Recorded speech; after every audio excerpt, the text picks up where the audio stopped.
Eres un tipazo, cabrón.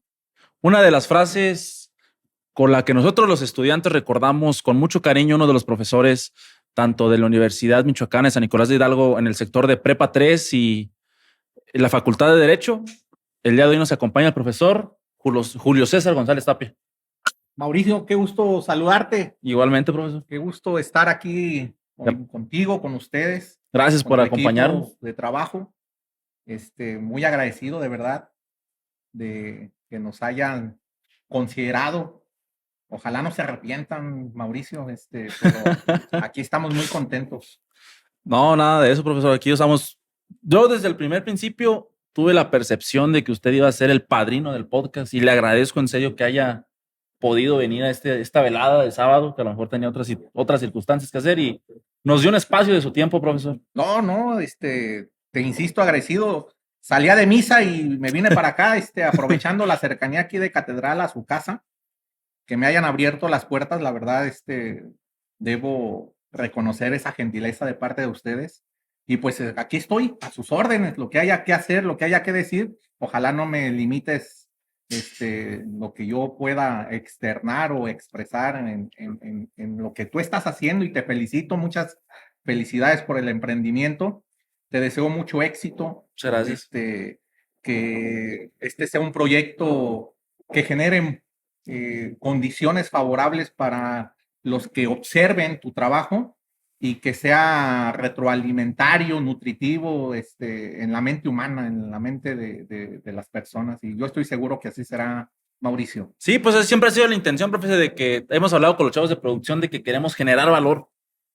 Por ejemplo, hemos empezado a dar, no sé, a los estudiantes en CEU por alguna entrevista dinero, no mucho, 50, 100 pesos, pero ya por un estudiante te cae a todo dar. Claro. Intentamos generar entrevistas que los profesores puedan exponer consejos a los estudiantes de algún sector en específico. Y este podcast es lo mismo, muchos estudiantes que ya pasaron clases con usted y que lo recuerden, puedan volver a verlo, una plática de usted y entregar valor, profesor.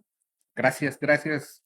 Muy generoso, Mauricio. Aquí estamos. Y como le mencionaba hace rato, yo me acuerdo mucho de una clase, profesor, créame que la tengo grabada en la mente, siempre me acuerdo de ella, de mi primer clase de lógica impartida por usted, que llegó y al momento de abrir la puerta dijo, pongan mucha atención. Abrió una manera de que nos pudiera repetir esa clase aquí en cámaras. Pues fíjate que más que una clase, Mauricio, si lo recuerdas bien, es una anécdota que seguramente al igual que a ti, a mí me marcó en el tercer año de la licenciatura en Derecho y Ciencias Sociales dentro de la Facultad de Derecho de nuestra máxima casa de estudios, de un profesor brillante que nos socializó esta anécdota de pongan mucha atención y curiosamente en un tiempo muy corto, casi inmediato, tuve la oportunidad de estar frente a grupo en la preparatoria Prepa 3 que acabas de señalar, además orgullosamente egresado también de ahí como alumno. Regresé muy pronto como profesor y gracias a ustedes y gracias a la opinión favorable del sector estudiantil que era parte importante y sigue siendo parte importante, medular, porque yo siempre he sostenido que ustedes son el motor de la universidad. Algunos opinan de otra manera, pero bueno, es respetable. Pero gracias a la opinión favorable de ustedes, tuve la oportunidad en el 2016. Tú estabas Ajá. como alumno en aquellas generaciones, en aquel momento. Pude estar al frente de la dirección en aquel año. Y imagínate el sentimiento que yo le tengo a la preparatoria. Fue mi escuela como alumno, me dio la oportunidad de estar frente a grupo y ser parte de la historia de esa escuela como director.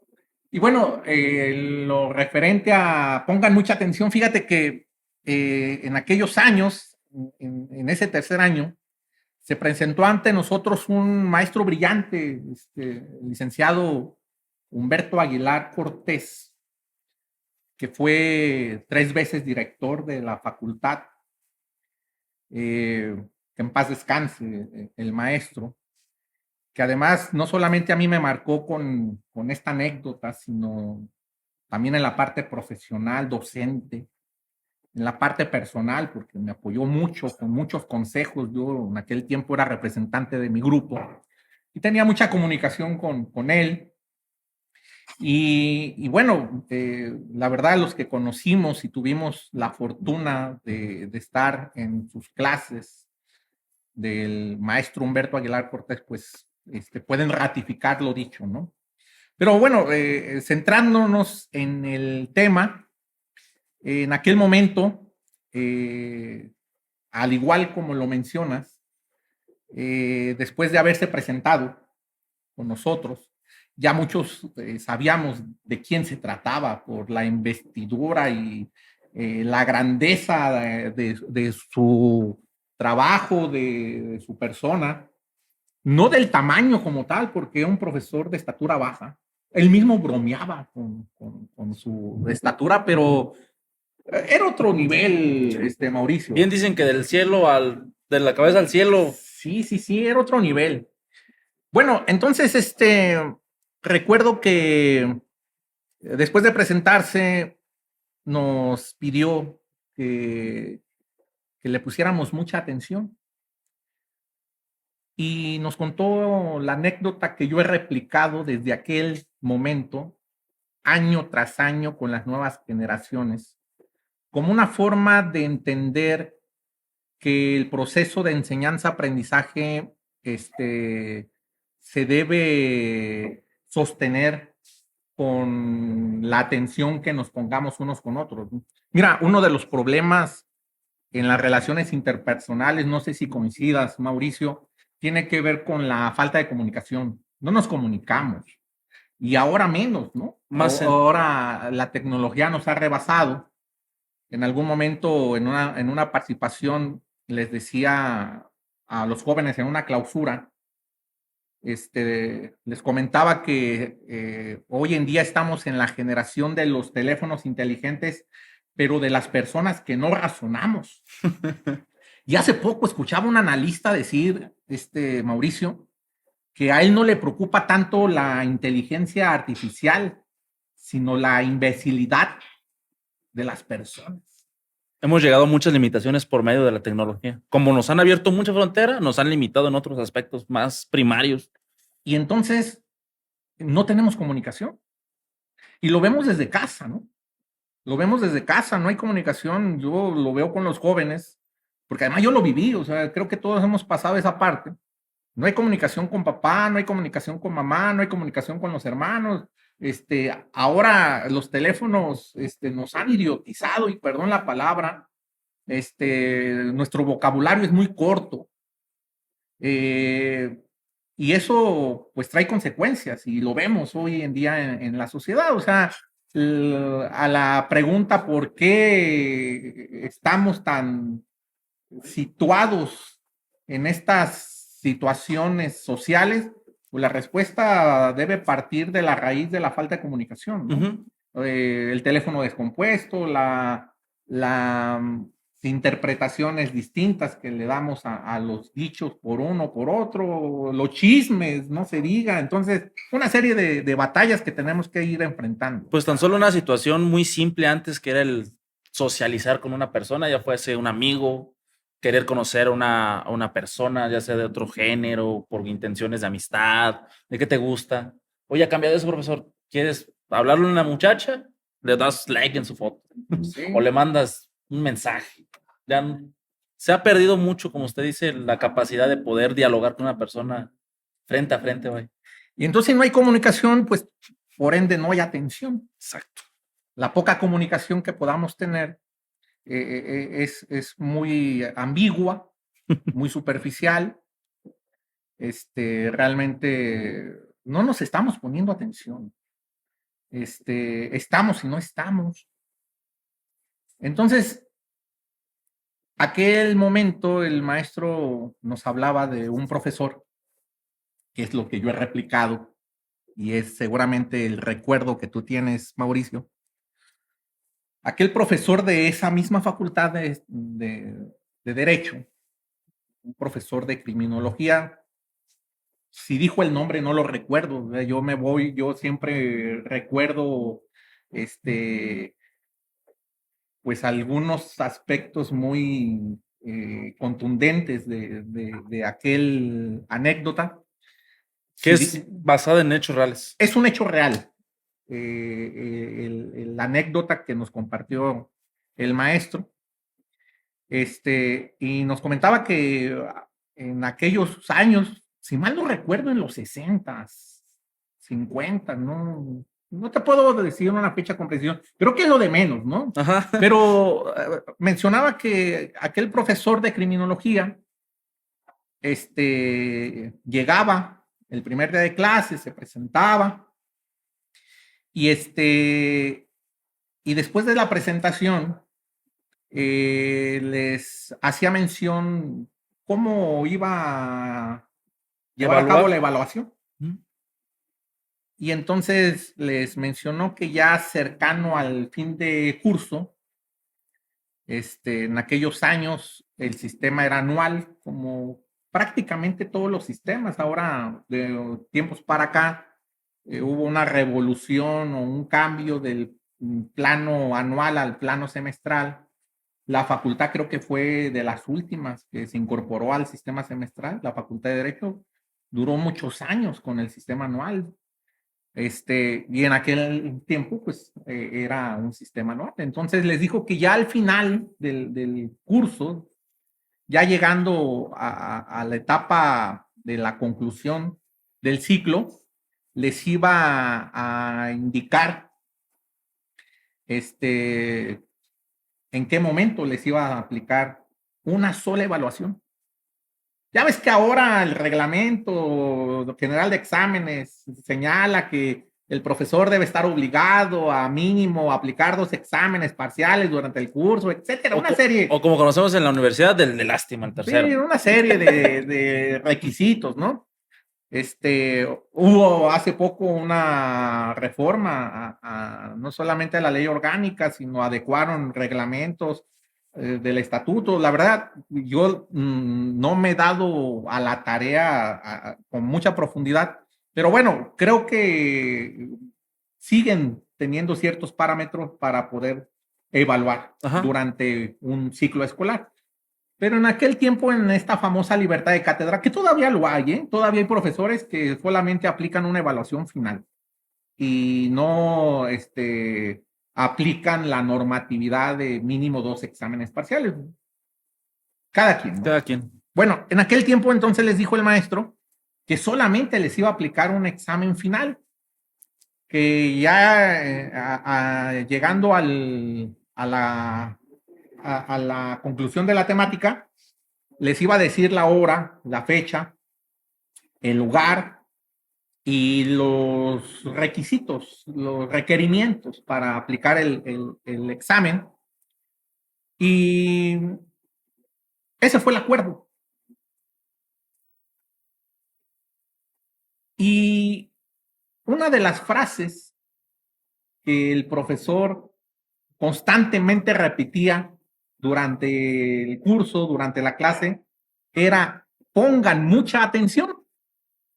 Seguramente se convirtió en el enfado de sus alumnos, ¿no? Escuchar lo mismo constantemente antes de la explicación de un tema, porque además lo que nos comentaba en aquel momento el profesor es que era un maestro también de excelencia, de esos que nos hacen mucha falta, nos han hecho mucha falta.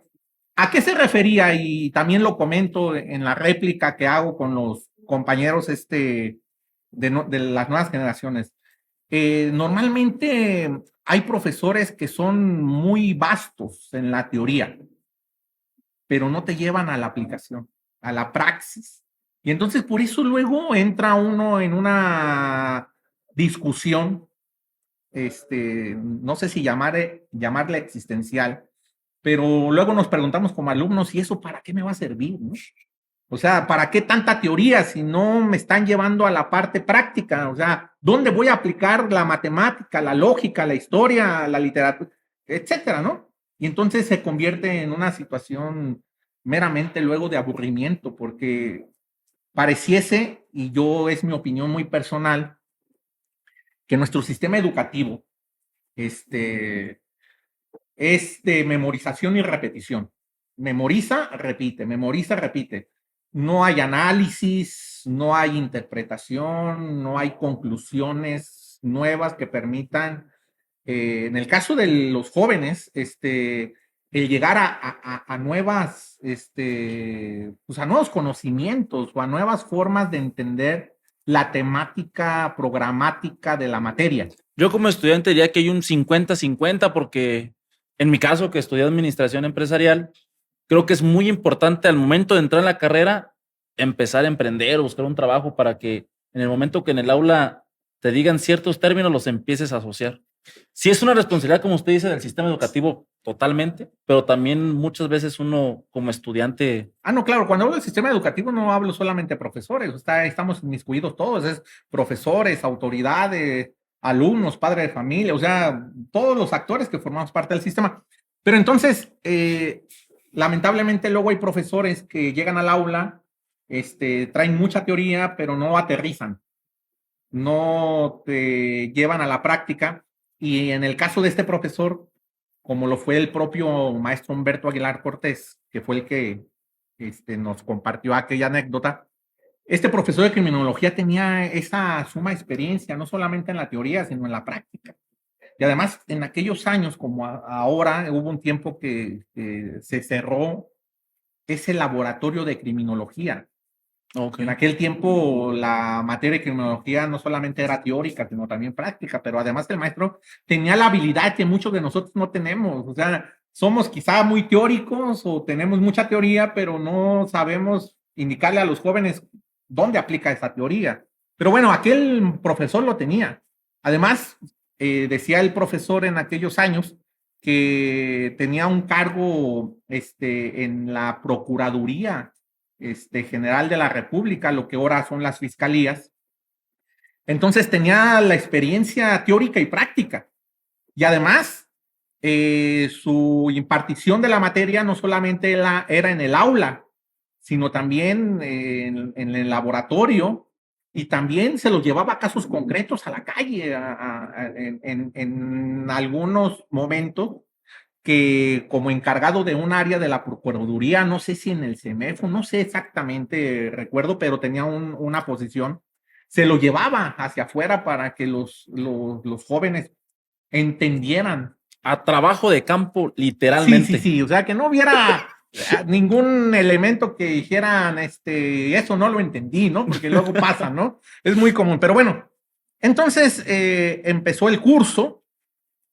El profesor, insisto, llegaba muy puntual.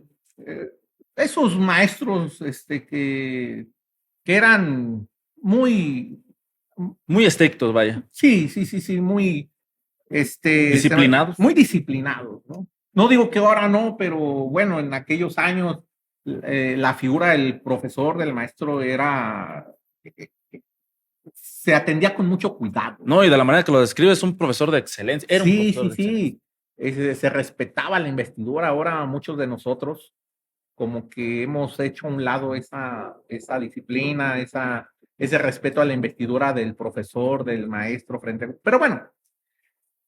Y entonces, cada que el profesor iba a trabajo de campo, a llevar a cabo una nueva dinámica o a tratar un nuevo tema, les señalaba, pongan mucha atención.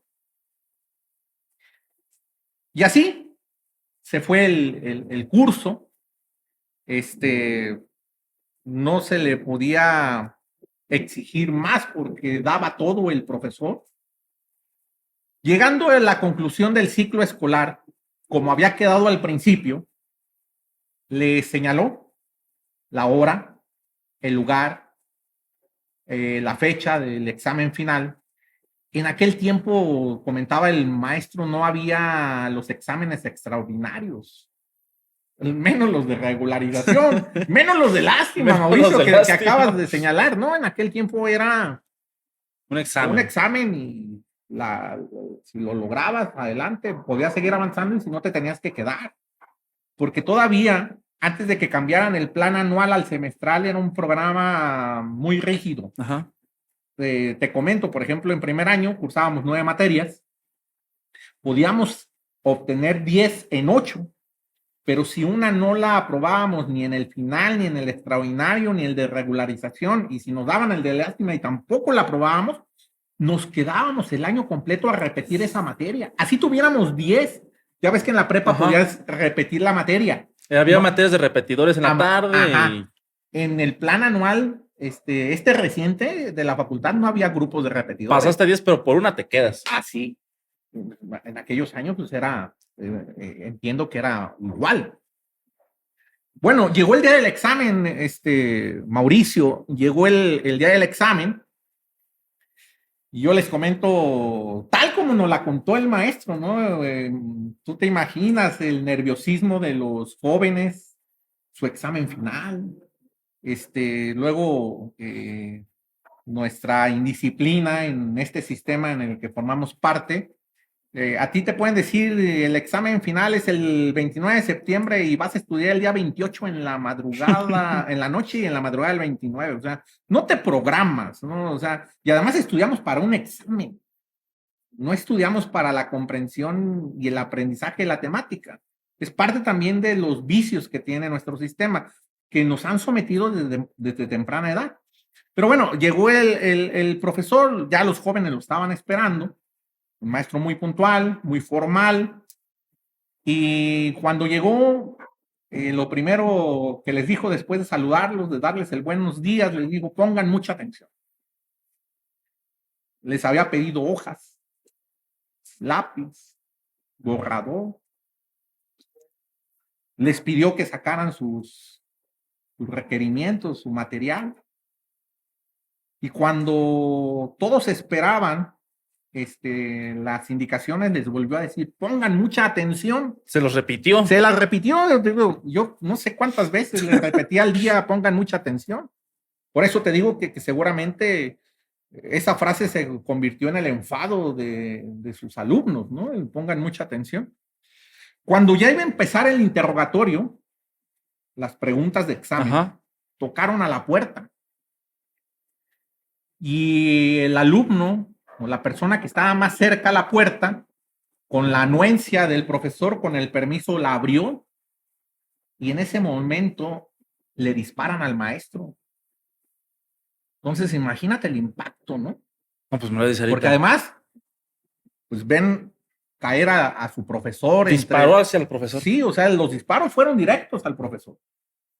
Entonces, imagínate el momento, escuchar los disparos, porque los que hemos tenido esa lamentable experiencia de escuchar detonaciones de arma de fuego cerca al oído es muy sensible, por muy corta que sea el arma, ¿no? Imagínate en un lugar cerrado.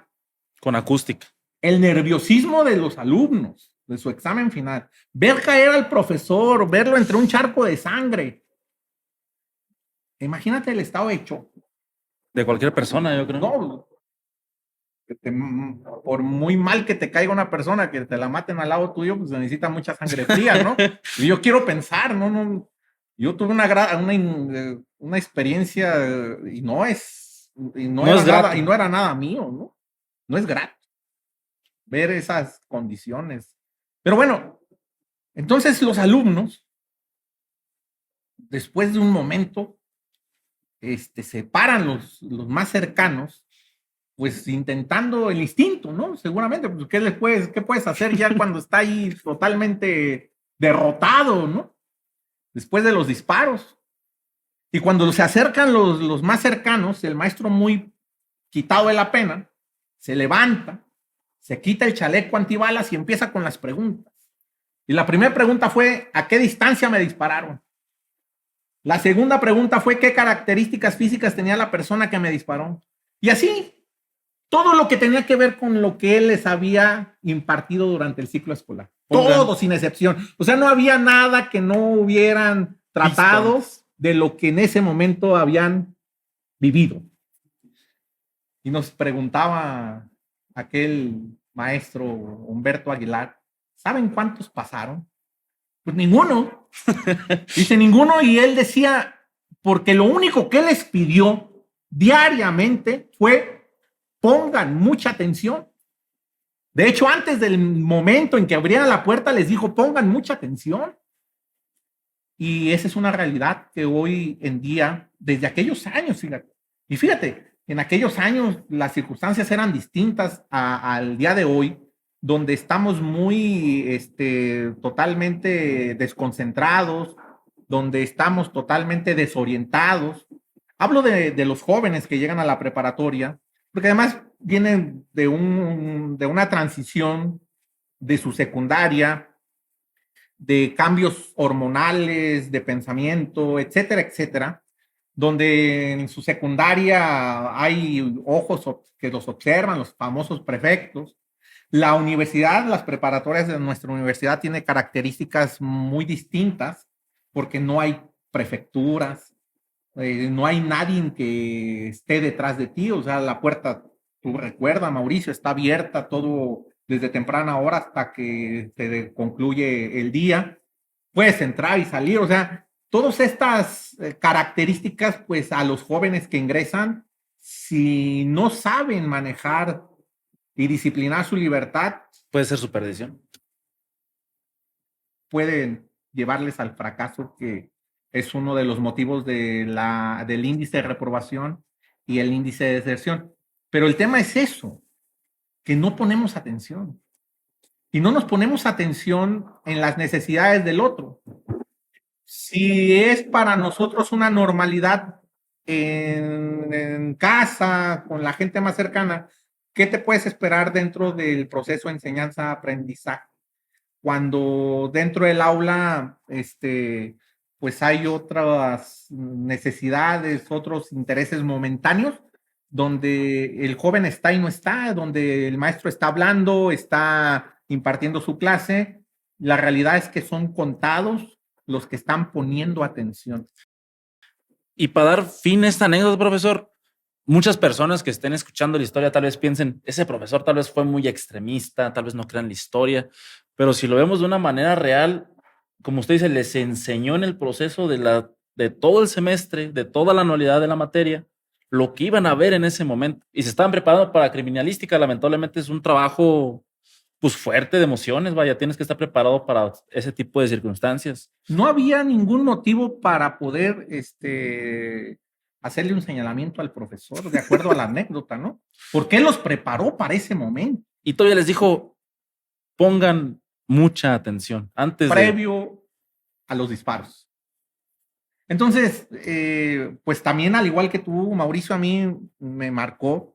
Yo la socializo generación tras generación, porque el primer requisito que debemos poner sobre la mesa con los jóvenes y con todos, insisto, pero bueno, hablando de mi posición como profesor, dentro del aula, y yo les hago del conocimiento esta anécdota y finalizo con algunas conclusiones, con algunas reflexiones. Y entonces una de ellas es, pongámonos atención. O sea, no solamente es pónganme atención a mí, yo tengo que estar atento también a ellos. O sea, esto debe ser recíproco. Mira, también hoy el eslogan de la universidad es humanista por siempre. La universidad es una universidad humanista, lo tiene señalado en su ley orgánica, de manera explícita e implícita en sus reglamentos, estatutos, etcétera, en la normativa, en el marco jurídico. Pero a veces nos olvidamos realmente, bueno, yo te aseguro que muchos no sabemos ni siquiera el significado de humanista. ¿Qué significa ser humanista? Y si no lo entendemos, no lo atendemos, no lo aplicamos. Y tú que tuviste la grata experiencia de formar parte de las filas de nuestro bachillerato Nicolaita, te diste cuenta que hay profesores muy humanos, pero hay otros totalmente fuera de contexto. Entonces, también uno como profesor, porque dicen que en el pedir está el dar. Entonces, si tú le estás poniendo o pidiendo a los jóvenes que te pongan atención, debe ser el trato de regreso de la misma o de la mejor manera, porque debes predicar con el ejemplo y debes ponerles atención, y atención no solamente significa saber si está en el salón, porque insisto, hay gente que está físicamente, pero mentalmente trae una serie de problemáticas existenciales, emocionales, que no le permiten poner atención. Y uno debe estar atento como profesor en la parte humana, porque debemos entendernos como tal, como seres humanos. Nadie puede estar por encima del otro. Así tú seas el profesor y los jóvenes sean tus alumnos, debemos interponer o más bien establecer, equilibrar, que al final de cuentas tanto ellos como yo o como nosotros los profesores somos seres humanos y el trato debe ser digno de ellos hacia nosotros y de nosotros hacia ellos. Y lamentablemente yo he visto que lo hemos perdido. De hecho, me gustaría hacer énfasis, profesor, porque desenlazado a la clase que usted nos dio de pongan mucha atención, a las siguientes clases tuve la oportunidad de compartir con la profesora Elizabeth, creo que era hija del profesor Toby. Maestro Armando. Ajá. Y ella nos dio justamente lo que usted está diciendo, una clase muy importante porque nos dijo, cuando ustedes vayan a transmitir algo para enseñarle a alguien, o que un profesor venga aquí a imponerles algo, no viene a enseñar, no venimos a enseñar, venimos a transmitirles una idea. ¿A qué se refiere? Que no hay verdades absolutas y que cada quien o cada persona puede adaptar esa idea para su favor o no. Y se me hace muy interesante lo que está mencionando, profe, que hoy en día muchos estudiantes tampoco no ponemos de nuestra parte. Aún sigue habiendo ese tipo de problemáticas de que tal vez el profesor está dando una clase genial, excepcional, o una calidad de sujeto que tiene enfrente y no lo valoran. Vuelvo a lo mismo. Creo que es una cuestión de todos los tiempos. Lamentablemente, en los tiempos de hoy, no porque caigamos en la premisa de que los tiempos de antes fueron mejores, ¿no? Bueno, al menos yo siempre creo que los mejores tiempos estarán por venir, están por venir. Pero sí estamos viviendo una crisis, en la actualidad, donde, insisto, para mí está en que nos rebasó la tecnología y estamos más atentos en las redes sociales, en el teléfono como tal, en ese aparato, y entonces perdemos la atención hacia nuestro alrededor. Tú puedes observarlo en las calles, cómo vamos con el celular en las banquetas, gente que se ha caído, que se ha estampado con el poste, con la gente que viene enfrente, gente atropellada por ir con el teléfono. O sea, no solamente lo podemos ver en los que conducen el vehículo, sino también en la parte peatonal. Estamos totalmente Desconectados, vaya, de la realidad. desconectados de nuestro entorno por estar conectados en el mundo global. A ver quién me da like, a ver si me contestó mi Sí, novio. o sea, entonces, si eso lo trasladamos a la escuela, en la aula de clase, los jóvenes están totalmente desatendiendo la clase del profesor, sea buena o sea mala, ¿no? Al final de cuentas debe ser una cuestión de respeto, porque al final de cuentas, pues tenemos que tener una apertura de educación hacia la otra persona. La empatía que tú en algún momento mencionabas fuera de este espacio. Y tenemos que corregir, Mauricio. Tampoco nada está perdido, pero pues tenemos que empezar por uno. O sea, no podemos cambiar al mundo, intentar cambiar al mundo cuando nosotros mismos estamos totalmente esclavizados a situaciones superficiales, como es este tema de la tecnología, y tenemos que dar un paso hacia adelante, en el caso nuestro como profesores, para poder generar la confianza, la aceptación y la atención de nuestros alumnos.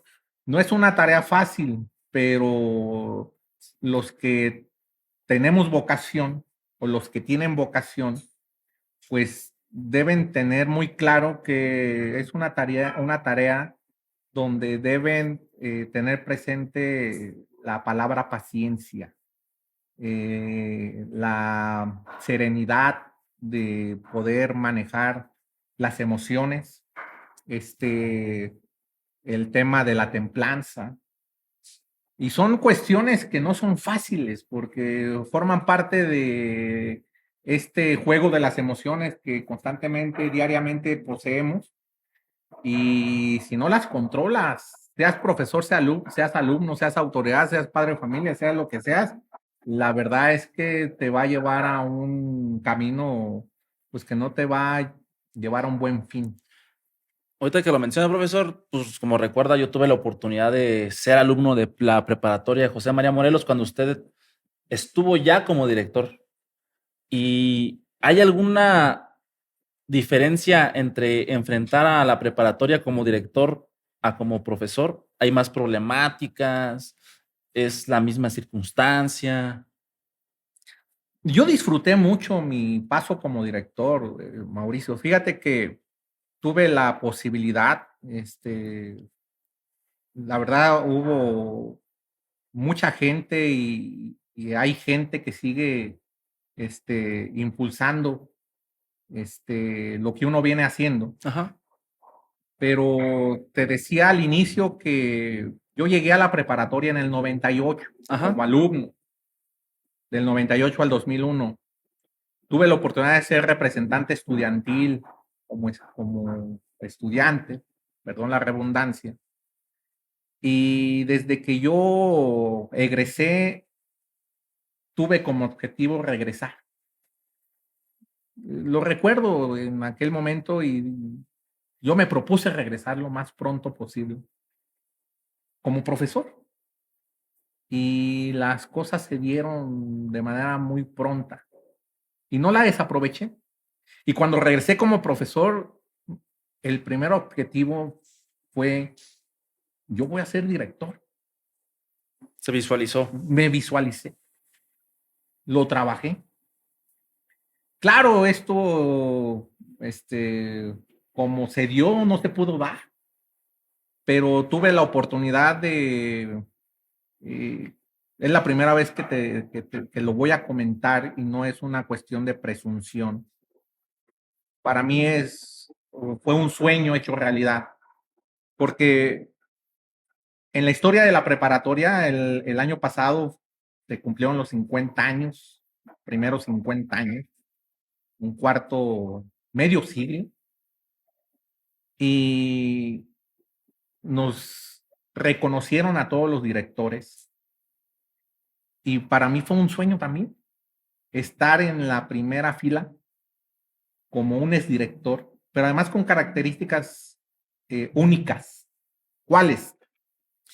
Fui el primer director que egresé como alumno. El primer alumno egresado De la de la preparatoria. preparatoria fue director. Ningún director anterior había sido egresado de la De su preparatoria, o sea, preparatoria. no había cursado la preparatoria como alumno. Fui el primero. Segundo, fui el director más joven. El reglamento en aquel momento marcaba que para ser director, mínimo teníamos que tener la edad de 30 años. Yo iba a cumplir 31 cuando me eligieron. O sea, cumplía el requisito Al límite, al profesor. límite, o sea, tenía mis 30 años cumplidos. Y estas características que no las tienen los demás exdirectores, pues a mí sí me retroceden y me emocionan. Y lo comento, te digo, es la primera vez que lo comento sin soberbia, al contrario, sino como un reto que me propuse en aquel momento y gracias al apoyo de todos que confiaron en aquel momento y que siguen confiando en mí y se logró. Entonces yo lo disfruté. La verdad es que no fue una carga para mí. Fue un sueño hecho realidad, vaya. Sí fue una responsabilidad, pues claro, ¿no? pero yo nunca me cargué como un tema de, ¿cómo te explicaré? Como de algo negativo, ¿no? O sea, yo cada día que me levantaba a temprana hora, pero yo tenía clase a las 7 y los alumnos de las 7 pueden ser testigos que yo estaba en la preparatoria desde las 6 de la mañana, más tardar 6:30, porque yo llegaba puntualmente a la clase de las 7. Entonces todos los días yo llegaba a esa hora, 6:30 de la mañana, y lo disfrutaba. O sea, yo nunca me levanté pensando, y hoy tengo que hacer esto, hoy tengo que esto. O sea, yo lo disfruté mucho. Lamentablemente, se nos atravesó la pandemia en el 20, Ajá. cuando ya iba de salida. Recuerdo que en el mes de enero, febrero, yo también idealizaba mi conclusión de director. Yo llego el 4 de julio del 16, tenía que concluir el 4 de julio del 20. Y entonces los primeros meses de enero recuerdo que platicaba con los secretarios, la secretaria administrativa y el secretario académico de terminar bien, y idealizábamos la clausura de esa generación días previos a nuestra conclusión del término de 4 años para despedirnos de esta generación y concluir ciertas cosas que teníamos pensado para el beneficio de la escuela, de los estudiantes, de los profesores, de los administrativos. Y en marzo se viene el tema del encierro y ya no pude despedirme de esa generación. Y lamentablemente profesores muy cercanos que estuvieron muy al pendiente de nosotros, esta pandemia pues impidió ya despedirme de ellos porque lamentablemente fallecieron. Entonces, es el trago amargo con el que yo me quedé en los últimos meses de mi administración.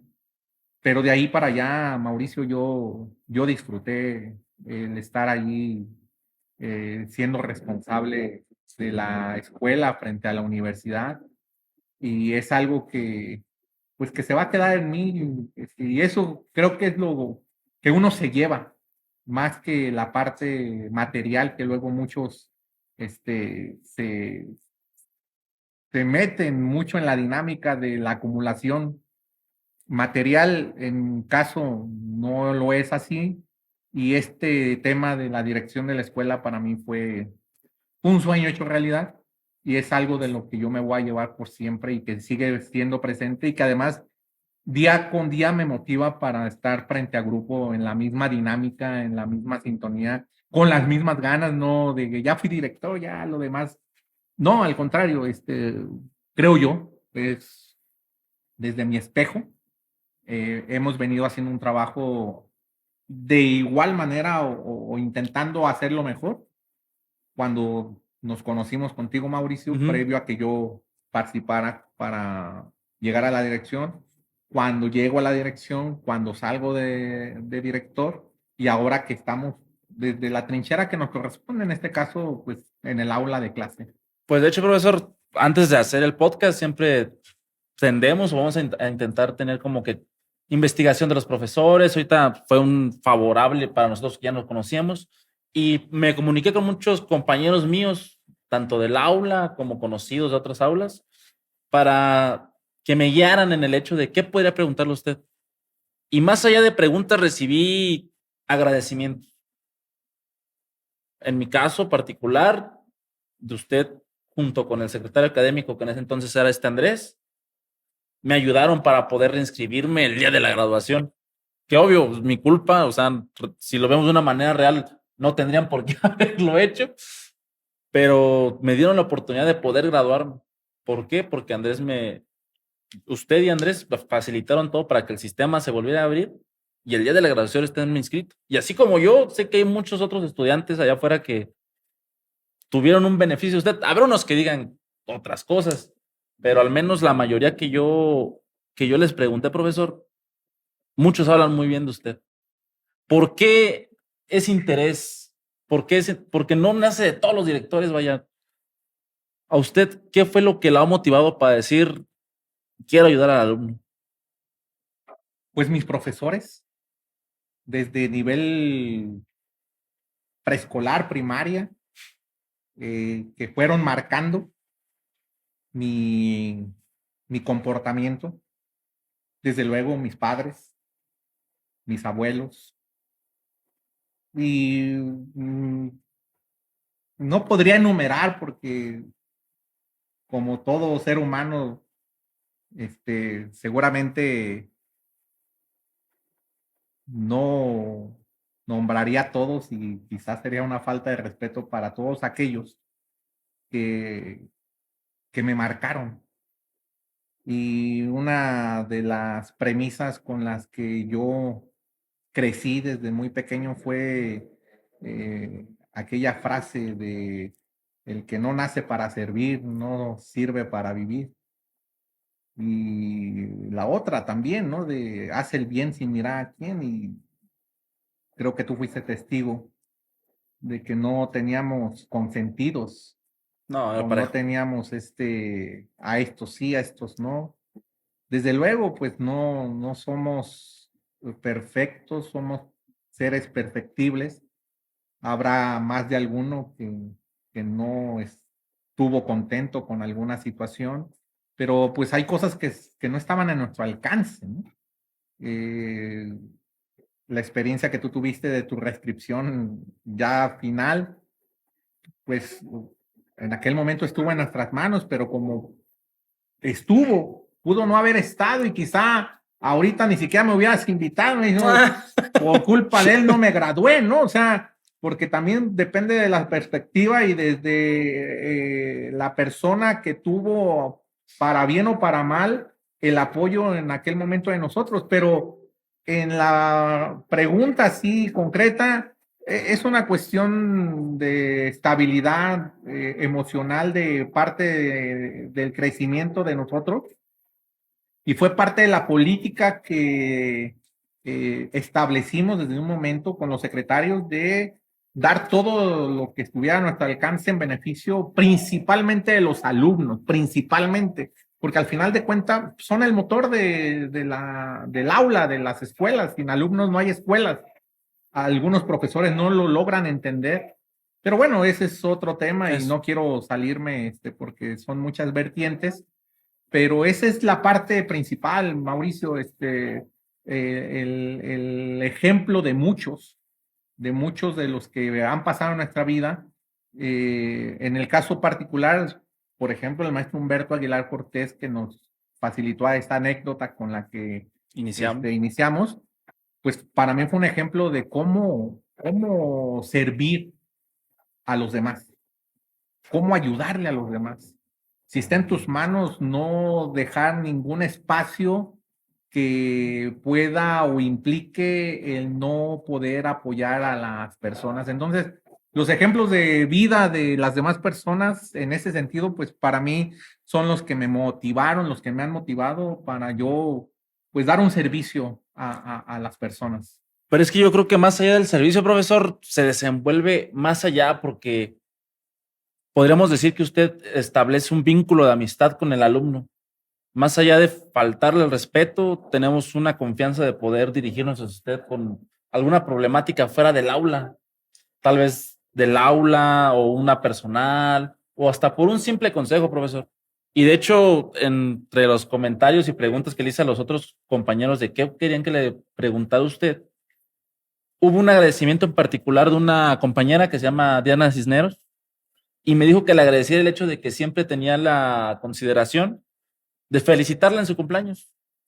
Y alumnos que estén viendo este podcast, estoy seguro que van a concordar que todos los años que ellos cumplen está una felicitación del profesor Julio César. ¿Qué tan importante es generar con los alumnos ese tipo de confianza o convivencia? Eh, Fíjate que vuelvo a señalarte, ¿no? Es el ejemplo que yo he tomado de los demás. Es que se deben romper barreras. Algunos estarán de acuerdo, algunos no. Por ejemplo, no sé si tú te acuerdas, Mauricio, pero yo les pedía que me dijeran o se dirigieran hacia mí por mi nombre. A mí no me gusta que me digan ni profesor, ni maestro, ni el grado académico. No me gusta o me incomoda. Algunos, pues, no lo ven tan cómodo y bueno, respetable. Pero la gran mayoría, en el caso del bachillerato, en el caso de Prepa 3, me llaman por mi nombre, porque yo se los pido, que me digan Julio. La mayoría me hablan de tú y algunas gentes se asustan. Digo, bueno, yo en lo personal, pues a mí no me incomoda. O sea, el llamarle de tú o el que me llamen de tú hacia mí, no me están faltando el respeto. O sea, al contrario, a mí me ha dado la posibilidad de tener un acercamiento casi personalizado. Si tú recuerdas, Mauricio, yo generación tras generación hago un ejercicio, porque además lo hago también para evitar el Alzheimer posterior. Yo me hago, me propongo o el propósito de aprenderme el nombre de todos mis alumnos a más tardar en 2 semanas. Y yo les hablo por su nombre. Y es una forma que me ha permitido que ellos mismos tengan la confianza del acercamiento, no solamente dentro, sino también fuera del aula. No solamente tratar el tema académico. Estamos en una etapa, en el caso del bachillerato, de una desorientación.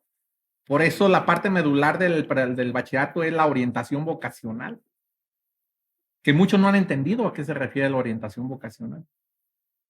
Y en esa desorientación donde están en ese momento, me ha permitido entender la problemática que ellos traen desde casa. Y si está en mis posibilidades, atenderla. Y entonces ahí se da el vínculo. Y ahí se da esta conexión que me permite saber sus fechas de cumpleaños. Claro, con la ayuda ahora de las redes sociales.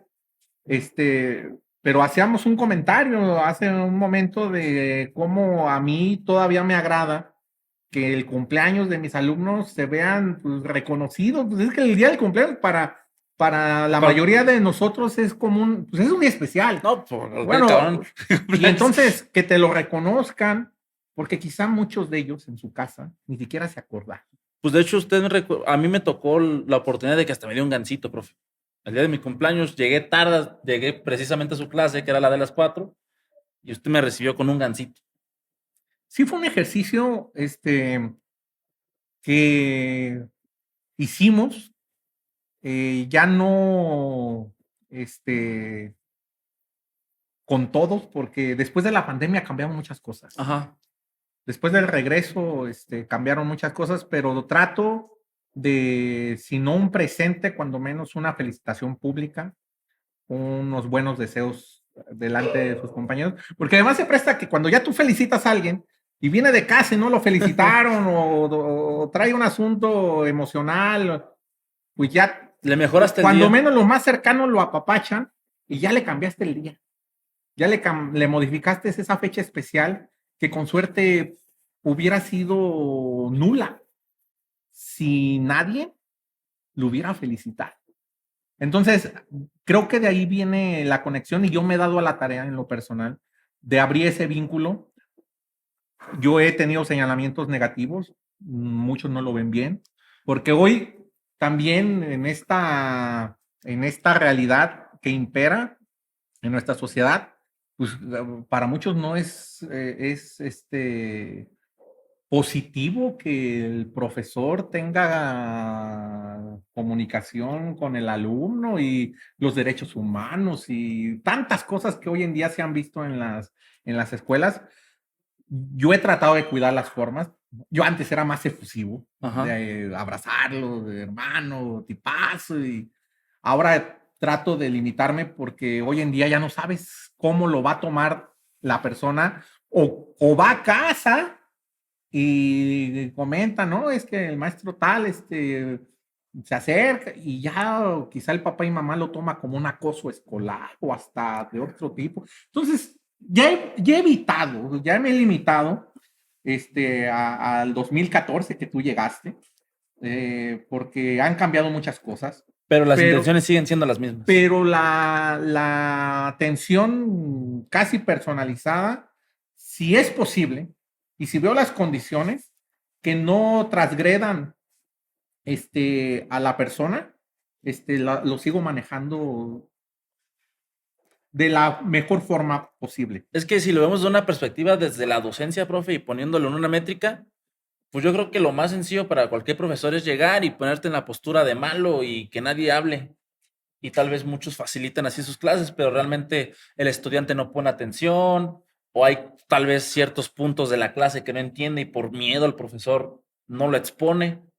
Si a mí tuviera que adecuarme a un estilo de enseñanza, creo que se me dificultaría más el ser así con los estudiantes, porque no es tan fácil, profesor. No cualquiera te pone una clase práctica de una manera excelente y hace que el alumno se sienta cómodo contigo, tanto para preguntarte, decirte una duda, confesarte alguna problemática para faltar a clases.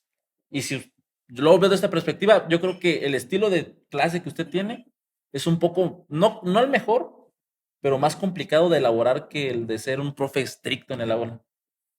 Son estilos, Mauricio, al final de cuentas, tiene que ver con la personalidad de cada quien.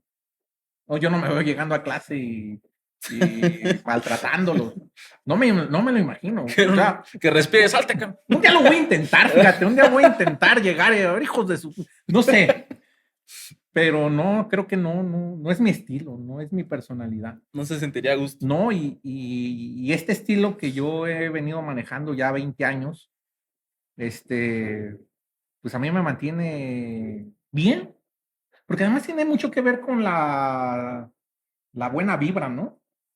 Las energías que luego le llaman algunas Pues, personas, pues genera un buen ambiente, o sea, no, también la sonrisa es estar, contagiosa, profe. Cuando una persona viene de buenas, por ende sí te lo transmite. sí, sí, Pero sí, cuando un cabrón anda triste o enojado, pues te incomodas, te sí, te pone sientes. igual o peor. Ajá. Sí, sí, Entonces, sí, digo, son estilos. Mi personalidad es más sociable, más, efusiva, mm, no sé si sea la mejor, no me puedo autocalificar, a pero, usted le funciona. pero a mí me ha mantenido, yo no sé tampoco si me funcione, Mauricio, o sea, aquí los que deben juzgar el trabajo son ustedes al final de cuentas porque están del otro lado, ¿no? Ajá. Yo me vería muy mal yo decir, no, sí, de lo mejor, no, pero a mí me ha mantenido en paz y tranquilo y feliz,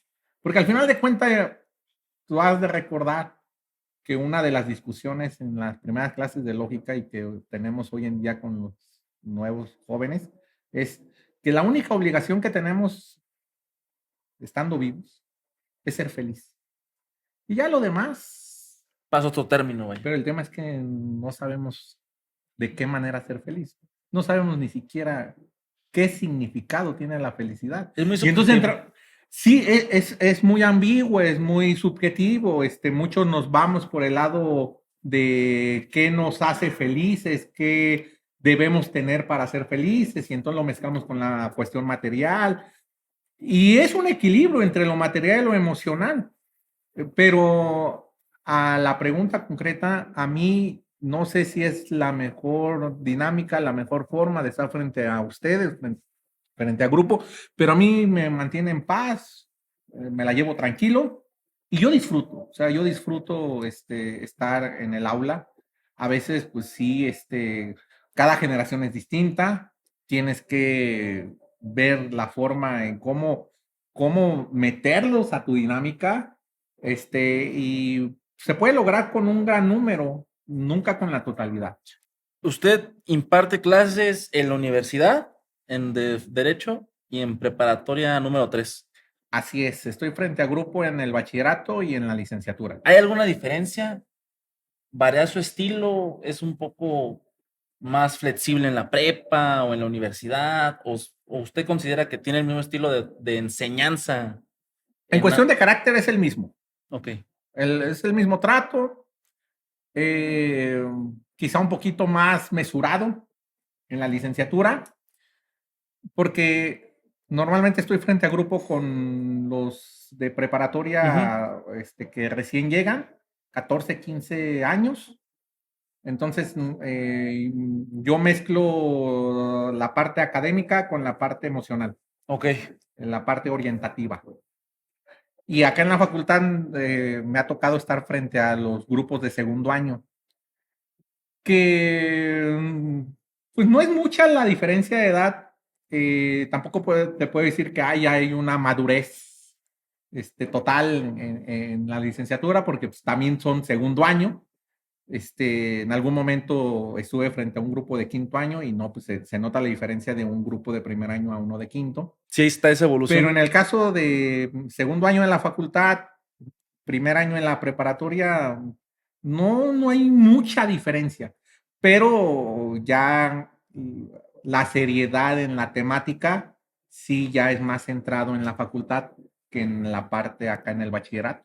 Pues es más enfocado, es como usted dice, en la preparatoria tal vez ayuda para que algún alumno encuentre esa vocación y ya, no sé, en el aula de licenciatura, a lo mejor no todos están convencidos, pero la mayoría saben que van para ser abogados Claro, o el estudio sí, de las leyes y yo creo que le dan un poco más de seriedad o sí ya están un poquito más centrados, un poquito, ¿eh? No creas que total, pero sí ya, sí hay una diferencia en el tratamiento, insisto, de la parte programática. Ya no me entretengo mucho en el juego de las emociones, con el caso de los del bachillerato. pues como usted dice, profesor, el hecho de buscar la felicidad es subjetivo. O sea, hay muchos estudiantes que están en el aula de licenciatura y piensan que el terminar como licenciados en Derecho va a ser su felicidad total y pues no. Es un camino en el cual usted siempre nos ha ayudado a poder llegar, nos han ayudado los profesores y como usted dice, si el estudiante puso atención, va a saber cuál es su camino para la felicidad, vaya. Claro, sí, es una disyuntiva muy compleja porque además en los últimos años yo he puesto sobre la mesa, no solamente en el bachillerato, también en la propia facultad, una cuestión. Nos han sometido la idea desde casa, donde papá y mamá o tutores nos dicen, si no estudias, no serás nadie en la vida. Y desde ahí te crece, te generan un trauma. Pues imagínate, es que entiende esta frase, ¿no? Si no estudias, no serás nadie en la vida. Y yo se las regreso y le digo, a ver, yo creo que todos hemos tenido la oportunidad de conocer gente que por algunas cuestiones, condiciones económicas, sociales, culturales, etcétera, no han ido a la escuela. Y es gente bien exitosa y mejor educada que nosotros de los que estamos aquí adentro. Entonces, hay alumnos, tanto en el bachillerato como en la licenciatura, porque no todos los que están en la licenciatura quieren estar ahí, están ahí por una cuestión familiar, porque el papá en este caso es abogado y a fuerzas quiere que su hijo sea abogado. Y están ahí obligados, no están haciendo lo que ellos quieren, entonces están frente a la frustración, que es lo contrario a la felicidad. Entonces, en los últimos años yo les he puesto sobre la mesa, hijos, si no quieren estar aquí, están a tiempo de rebelarse, rompan patrones. Eso es una falsedad de que si no vas a la escuela no serás a nadie en la vida. Tú puedes hacer lo que tú quieras sin ir a la escuela y serás gente muy exitosa y gente mejor educada de los que estamos aquí. Fíjese que creo que es un término que hemos malentendido muchos, porque también muchas personas que a lo mejor no tuvieron la oportunidad y fueron exitosos en la vida no yendo a la escuela, mencionan, y también es uno de los objetivos de hacer este podcast, de que la escuela no sirve. O sea, son extremos bien diferentes de que la escuela no sirve para nada, es una pérdida de tiempo y se me hace, suena equivocación, profe, porque realmente, como usted mencionó, el hecho de aprender está en todas partes y la universidad es una herramienta de aprendizaje para que tú puedas, bueno, yo lo veo así, encontrar qué es lo que te sirve. A lo mejor no me acuerdo de las clases de química, pero me acuerdo de ciertas clases en particular que me han beneficiado hasta la fecha. Y muchas veces los estudiantes se gradúan y piensan que la educación o el aprendizaje ahí ya paró, ahí se acabó y lo demás va a ser en automático, se les va a dar y pues no. La preparación creo que es diaria. Constante. Sí, adentro y afuera de la escuela. Volvemos a lo mismo, es subjetivo. Eh, Insisto, es desde el lugar donde tú estás. Si estás cómodo en la escuela, la vas a aprovechar porque estás a gusto, porque estás convencido de que, que- que- que quieres estar ahí. Pero cuando no estás convencido, cuando estás obligado, Así tengas el mejor profesor, así no. tengas, decía el propio Humberto Aguilar, decía, el buen alumno es excelente alumno con el profesor, sin el profesor o a pesar del profesor. Entonces, el conocimiento sí es una herramienta que te da la posibilidad de resolver la problemática existencial del día a día, de tu día a día. Pero volvemos a lo mismo. Depende si el que está dentro del aula en verdad quiere estar ahí.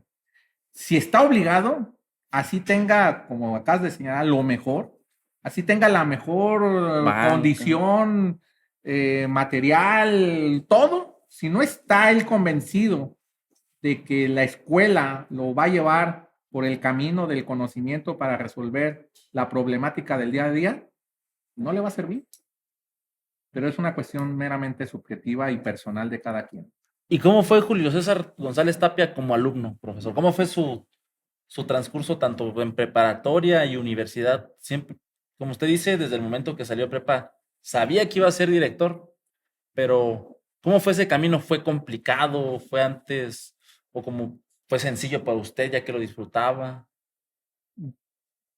Pues desde nivel básico, la exigencia en casa fue directa. Ajá. Y mi madre disfrutaba mucho que siempre estuviera en el cuadro de honor. Eso hoy en día, te puedo decir que si a mí en aquel momento me hubieran dicho si quería ir a la escuela o no, yo te hubiera dicho, o en este momento diría, mejor no hubiera ido. No sé, a mí me gusta mucho la música. Ajá. No, a mí me hubiera gustado ser músico. Pero bueno, volvemos a lo mismo. Son ciertos patrones donde allí pues, no puedes discutirle a mamá y a papá, ¿no? Ahí es hacer lo que mamá y papá te van inculcando. Y con excelencia. Y además cuando tienes todo a la mano, sobre todo en lo material, pues no puedes negar, decir, es que no tengo mochila o no tengo libreta o no tengo libro. No, no podía yo tener una justificación para no ir a la escuela. Y entonces esa exigencia siempre se mantuvo, desde nivel básico hasta la maestría, hoy el doctorado, pues ya es una exigencia ya no de papá y mamá, ya es una exigencia de un perfeccionismo que uno se genera en nuestra mente para hacer bien las cosas. Porque además la responsabilidad que uno tiene de estar frente al otro, pues uno debe predicar con el ejemplo. Porque además estamos también inmersos en esa aceptación social que yo en los últimos tiempos he querido sacudirme, porque luego también te genera una frustración porque no te deja ser tú. Por ejemplo, o sea, al profesor lo ven todavía como puede hacer esto, pero si hace esto, lo tachamos como lo peor, ¿no? La doble moral, ¿no? Olvidemos que los Porque profesores también son porque personas. al final de cuentas somos seres humanos, ¿no? Y entonces uno debe cuidar las formas y la convivencia en los lugares públicos y en la forma en cómo te diriges. Yo he roto esos patrones, esos paradigmas. Ahora de repente hablo con el lenguaje de la emoción, a veces con el lenguaje del corazón y a veces con el lenguaje de la razón. Últimamente me gana más el lenguaje de la emoción, nomás que ahorita me he mesurado porque no quiero aquí que digan pues, a quién invitaron y por qué habla así, por qué habla Pues de un modo o de otro. Pero a lo que me refiero es que al final de cuentas somos un ejemplo hacia el otro, en este caso hacia los alumnos. Y uno debe predicar con con el ese ejemplo. ejemplo y comportarse lo más correctamente posible socialmente hablando. Pero pues es parte de la dinámica que uno debe enfrentar cuando se supone que fuiste a la escuela. Y es ahí donde uno ya puede entrar en discusión. Y esa es una de las discusiones que yo me he formulado en los últimos tiempos. O sea, ¿qué tanto uno debe tener presente en su día a día, en su comportamiento, en su forma de hacer, del decir, del no hacer, porque eres profesor, porque fuiste a la escuela, porque debes comportarte de un modo y no de otro? O sea, es complejo, Son pero al final del limitaciones. día, desde nivel básico fue una exigencia y hasta el día de hoy, pues ya la exigencia me la doy yo mismo. A veces digo, no, ya sacúdete, no te presiones tanto, porque pues, la vida es disfrutarla, porque se va así, mira, ahorita estamos aquí, no sé mañana qué pase. Pero bueno, es parte de lo que tenemos que enfrentar en nuestra realidad, pero al menos hoy, yo repito, eh, tengo tranquilidad y tengo una armonía. Pero además, tengo una congruencia, Ajá. porque luego mucho la perdemos, que me costó mucho, fíjate, me costó mucho porque ese juego de las emociones te llevan a ser incongruente contigo mismo, por querer ser congruente con el otro. Pero cuando ya manejas tú esa dinámica, te permites tú una estabilidad emocional en esa congruencia, y la congruencia en el caso propio y que debe ser un manejo en cada uno de nosotros, es ser congruente con lo que piensas, con lo que dices y con lo que haces. Porque muchas veces yo en lo personal pensaba una cosa, decía otra cosa y hacía otra cosa. Y entonces ahí rompes una estabilidad de comportamiento emocional y te lleva a cometer muchas situaciones que es parte de la vida.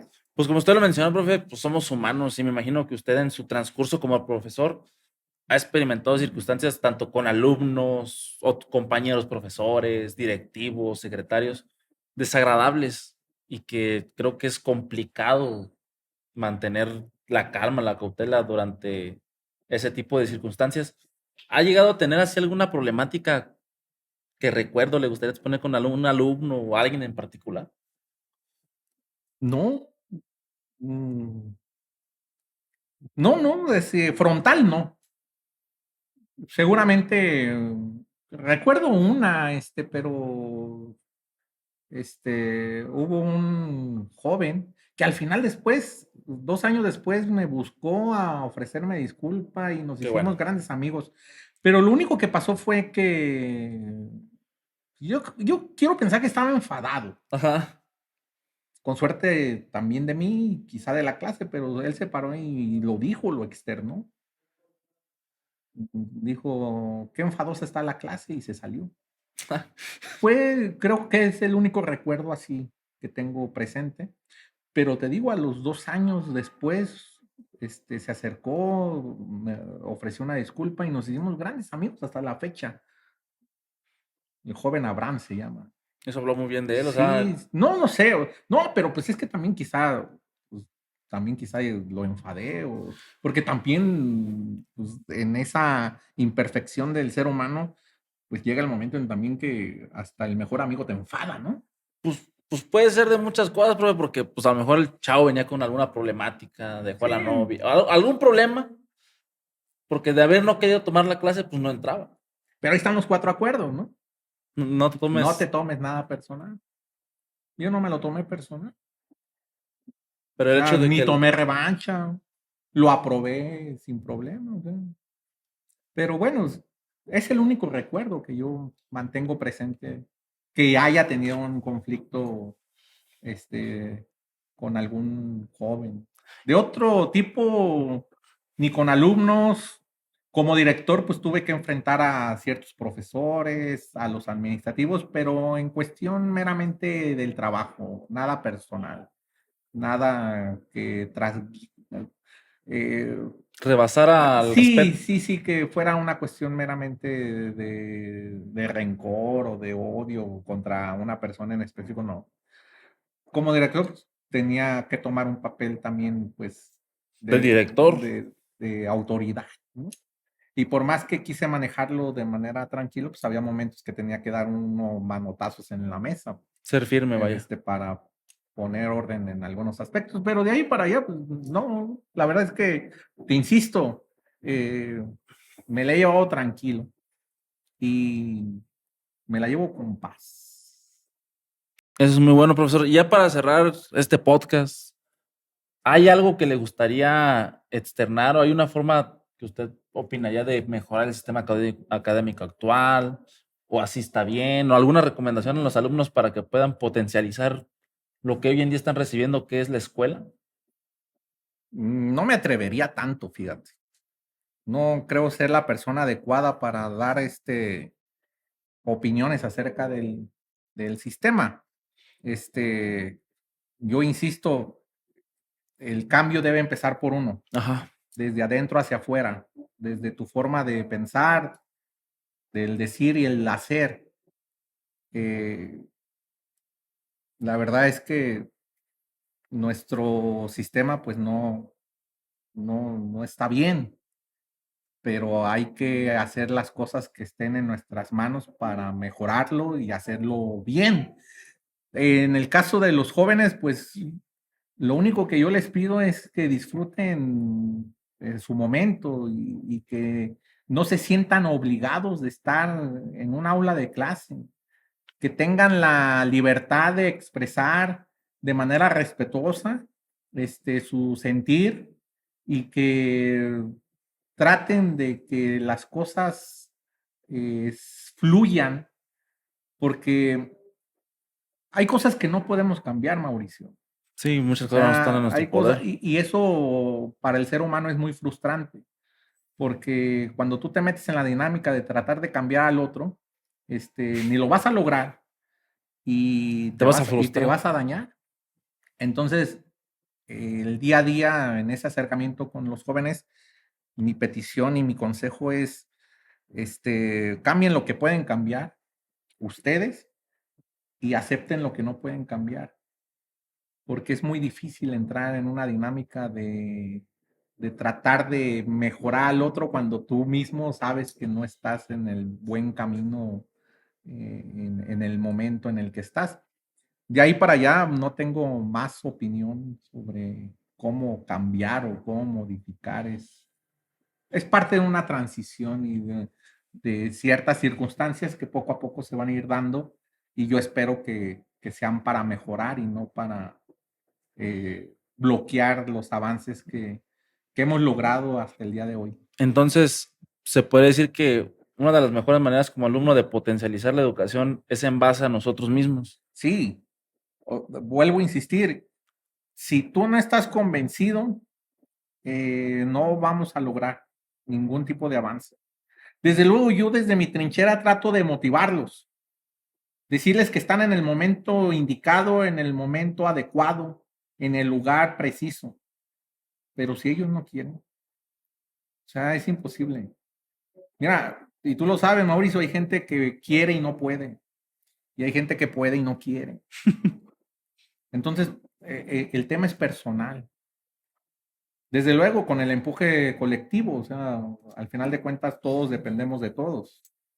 Lo dijo Aristóteles, ¿no? Somos animales sociales, animales políticos. Y todos de manera directa o indirecta necesitamos de todos. Pero si uno no quiere, si tú no quieres, Mauricio, si tú no quieres trascender, No por lo va- más que aquí te digamos, Mauricio, mira, tienes el potencial, tienes todo, pero si tú no quieres, Mauricio, no lo vas a lograr. El cambio empieza con uno mismo. Totalmente. Muchísimas gracias, profesor. No, mi Y hermano. ahorita echar un taco ya que tenemos la oportunidad de Muchísimas tenerlo por gracias. aquí. Muchísimas gracias. Aquí a la orden. Y, pues, Muy a gusto. y ya para finalizar, pues muchas gracias, compañeros. Estará disponible este podcast en Spotify, en YouTube y algunos fragmentos en TikTok. Y como le digo, muchísimas gracias, profesor, por venir a este primer episodio de Pispasmanía. No, te agradezco mucho y mucho éxito y Dios les bendiga. Gracias, profesor. Y a todos los alumnos, ya saben, pongan mucha atención.